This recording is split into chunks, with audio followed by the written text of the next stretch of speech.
All right, everybody, welcome. I'm super excited for today's video because I'm going to be going over the three most important tools for a new home barista or someone getting into espresso for the first time. There's a lot of tools and gadgets for making espresso. There's so many, the rabbit hole is so deep, and it can be really overwhelming. But I think there's three, in my opinion, that are the most important to really start understanding why your espresso is doing what it's doing and how to make good espresso, and their tools that make good espresso. So we're gonna get right into it. Now, these are some of my tools right here. I have a lot more than three, as you can see, and this isn't even all of them. And they all have a purpose, they all have a job. But the thing is, some of their jobs aren't as impactful. If you want a perfect shot of espresso, the more tools you do that do little jobs can get you there. But there's three that really get you most of the way. And we're going to talk about that right now. Number one, I think the most important is a WDT tool. Now, what this does is when you have your basket, you get to the bottom of this basket and you start breaking up clumps and getting your coffee grounds very even. You get the particles and everything very fluffed and broken up, and they're as broken up as you can possibly get them. So when you get your tamp, you get a nice compact puck that has no holes in it. It has no like little areas where water can unevenly extract and kind of mess up the whole thing. And that's why WDTing is so important. Now, this is more of a basic traditional WDT tool. This one costs 30 bucks just because I got it with a stand, but you can get them on Amazon that are great for 15, 20 bucks. They're very essential. I think they're one of the most important things, and that's why it's on this list. Now, beware when you're getting WDT tools, because something like this is considered a WDT tool. Now, this is a great tool. It's by Normcore, which I have most of my products from. The thing about this is you put it in your puck, and you just turn it, and it does essentially the same job. But the issue with these is they don't always get to the very bottom of the basket, and I don't think they do as good of a job at breaking everything up as well as this does. Now this, it takes a little bit of learning and understanding what you're doing actually when you're breaking it up. But once you get that small learning curve out of the way, it's cheap and it's very efficient and very good at what it does. Now when you combine these two products, you have an even better job at what they're both trying to accomplish. But if I only had to pick one, I think this manual one is king. Now, by Normcore, I have this as well. This is when I'm really tired in the morning, and this is more of an automatic WDT tool. You just put this on your portafilter in your basket, and all you do is you spin this around, and the needles that are there breaks everything up, just like you would with your tool.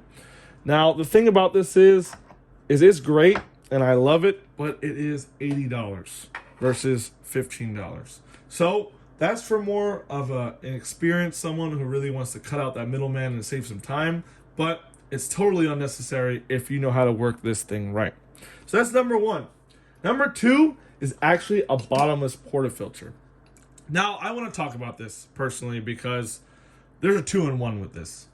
So this is my stock Gaggia portafilter. My Me Coffee is somewhere else.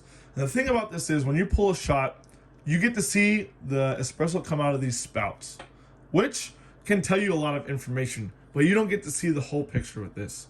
With this, you get to see directly what's coming out of the basket. And what that allows you to do is to see the whole extraction from start to finish and really analyze it. There might be some times when you see a blank spot here. So you see all coffee extracting over here in this like area right here, nothing's coming out. Or in the middle, nothing's coming out. Or you'll see it all coming out evenly, and then one spot will be really dark while this is really light. So this is under extracted and this is over extracted. And you just get to watch the whole process.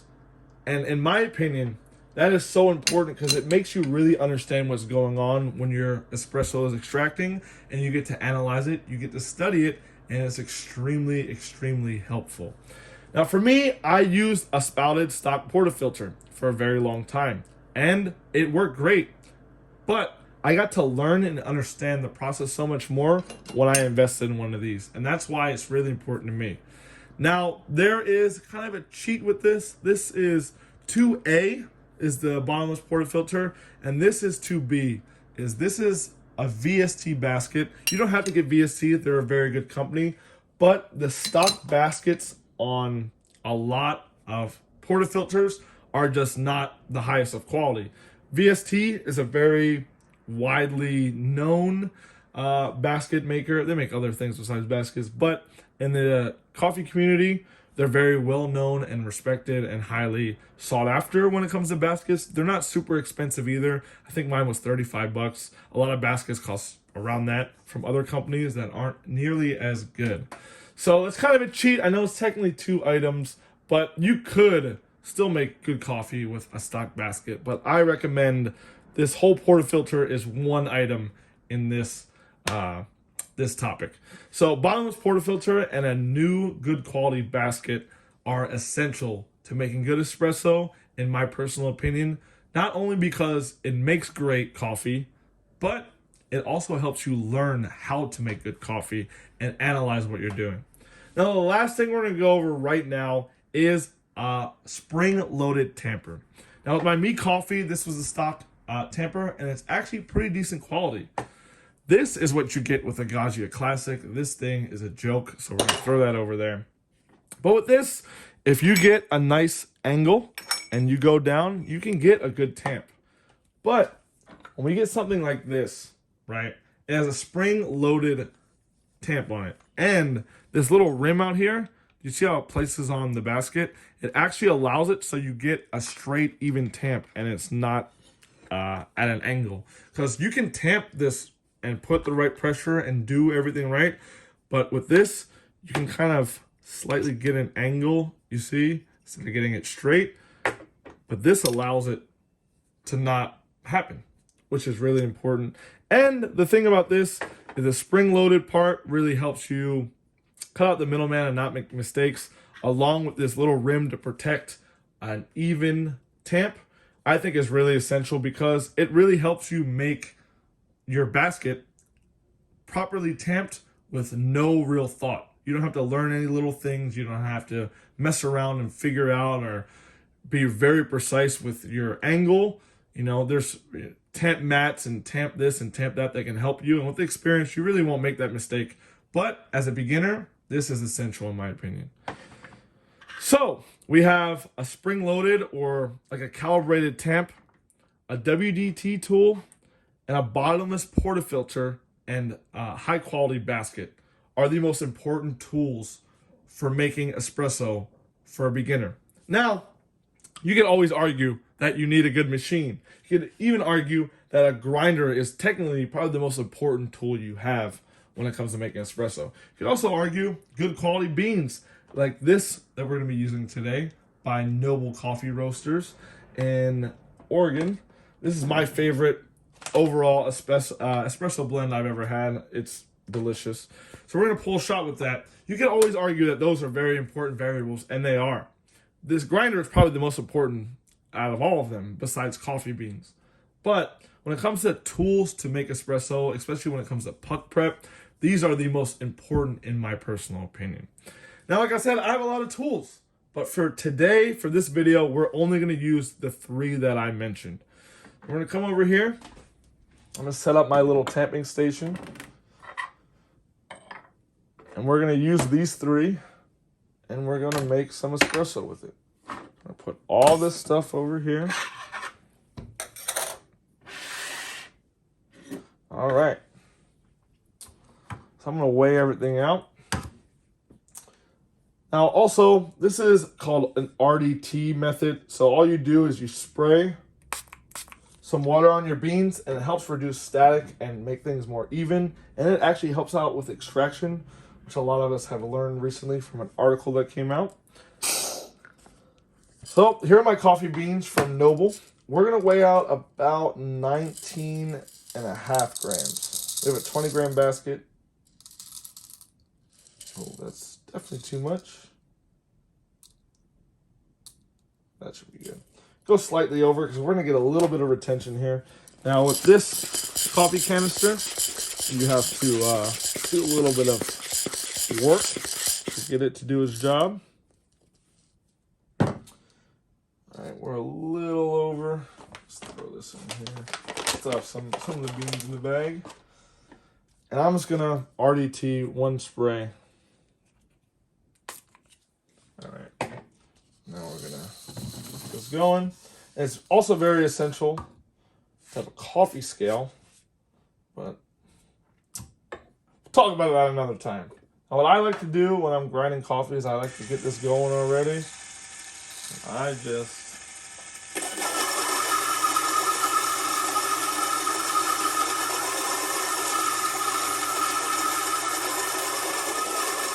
all right.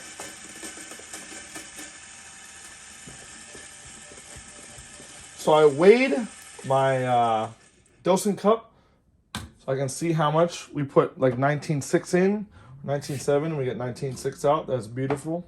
I'm gonna come over here. Have a little bit of condensation in our portafilter and basket. So I'm just gonna wipe that with a towel. I know these aren't included in the video, but this is how I make espresso. Okay, we're gonna flip this over. Kind of knock it out. I get my dosing funnel. I know this is also not in there, but this is how I make it. So I use the manual RDT tool. And all I'm gonna do is I'm making sure that the little needles are at the bottom. I'm going from the edge. And I'm just like creating a circular motion. I'm going all the way around. I'll go a little bit more towards the middle. Go all the way around, go in the actual middle. And I'll kind of do it around again to the edges. And I'll lift it up. Instead of touching the bottom, like halfway in the puck, I'll do one go, and I'll go all the way to the top. So just the bottom of the needles are touching the very top of the puck. And that's it. So, as you can see, it's not as even as I want to get it, because I kind of did it at a weird angle when I was knocking it down. So I'm just going to come in. So I want this to be even better coffee. One. It's good enough. And then we're just going to come with our tamp. All right, we have our coffee.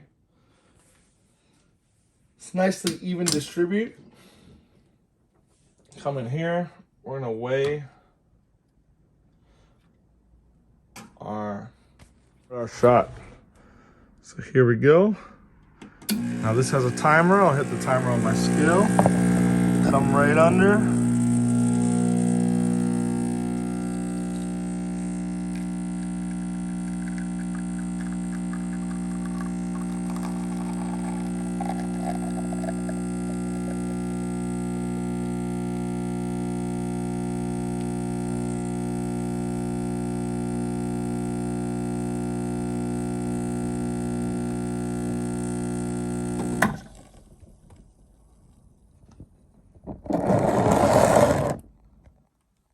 All right, so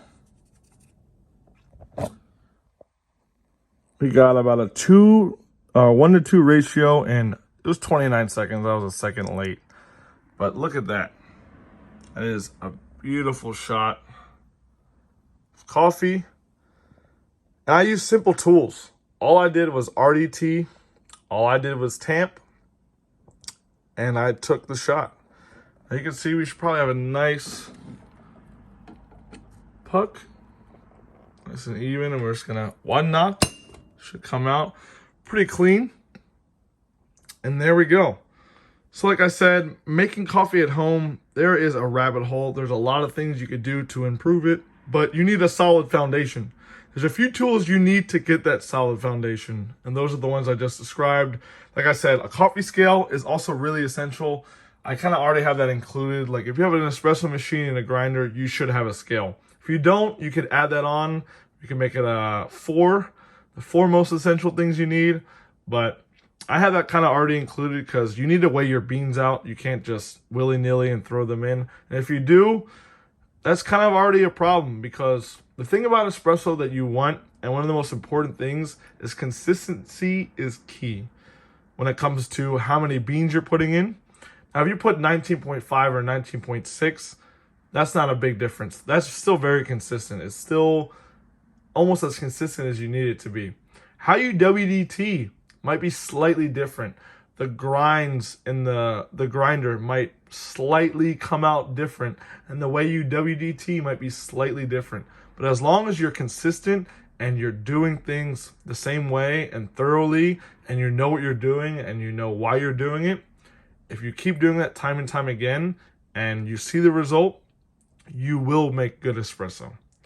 So thank you for watching. I know this is a long video. I hope you learned something. If you want to discuss anything, drop it down in the comments below, and I'll see you next time. Thanks.